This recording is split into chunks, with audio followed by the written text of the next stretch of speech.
Government is committed to unconditional contribution to a global drive for reducing greenhouse gas emissions. We will be able to earn US $200 to 220 million, equivalent to about rupees 63 billion of carbon credits over the next 2 decades for its efforts to expand mangrove forest.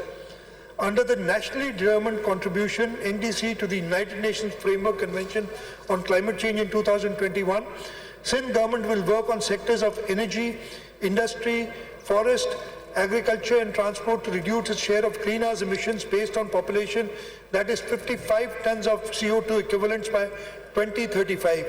We are already implementing 2 Indus Delta mangrove projects, the Delta Blue Carbon 1 and Delta Blue Carbon 2, in collaboration with private sector to generate US $4.7 million in revenues of Sindh. We are the only province which has been able to get carbon credits, and 14.7 million have already been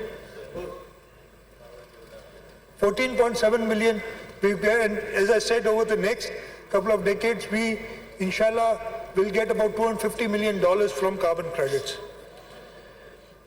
Religious harmony, special measures have been taken to promote religious harmony in the province. Government of Sindh extends utmost support and financial assistance irrespective of their faith and associations to maintain congenial environment of equality and brotherhood.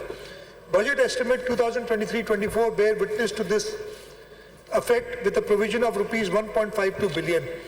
A provision of rupees 1 billion has been set aside as a grant in aid for financial assistance and welfare of non-Muslim communities, coupled with rupees 50 million kept aside for Pakistan Hindu Council. In addition, a lump sum of rupees 250 million has been designated for renovation, repair and maintenance of buildings and structures of minority worship places and installation of surveillance equipments in the next financial year 2023-24, so that they may exercise the religious rituals in a pleasant atmosphere. Law and order is the first responsibility of the government. We have enhanced budget allocations for the Home Department for the upcoming financial year, reflecting our commitment to ensuring peace and security in Sindh. By allocating resources effectively, we aim to provide our law enforcement and security agencies with the necessary tools and support to protect our province and maintain law and order. Sindh government has carefully prioritized allocation of funds of rupees 143.56 billion for next financial year, with 15% increase over last year's allocation for following strategically significant activities. In budget 23-24, we've kept 15.5 billion each for prisons, policy and management boards with strategic improvements. Moreover, we are earmarking 463.4 million for strengthening the prisons department's technical capabilities.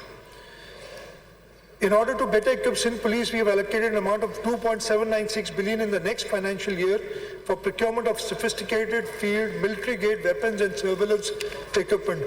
A substantial amount of 3.569 billion have also been allocated for procurement of police vehicles to effectively serve and protect our citizens. To strengthen the specialized police department, funds amounting to rupees 846 million for special branch, 868 million for the counter-terrorism department have been allocated for fiscal year 2023-24. In current political, volatile and socially polarized conditions, agitation and mob movements are commonplace. However, to avoid disruptions for the commuters and general public, crowd management is essential. In the 2023-24 budget, we are establishing a 3,446-person crowd management unit to deal effectively with riots and expanding the rapid response force to a total of 4,127. An amount of 81.48 million has been allocated for both initiatives in the upcoming financial year.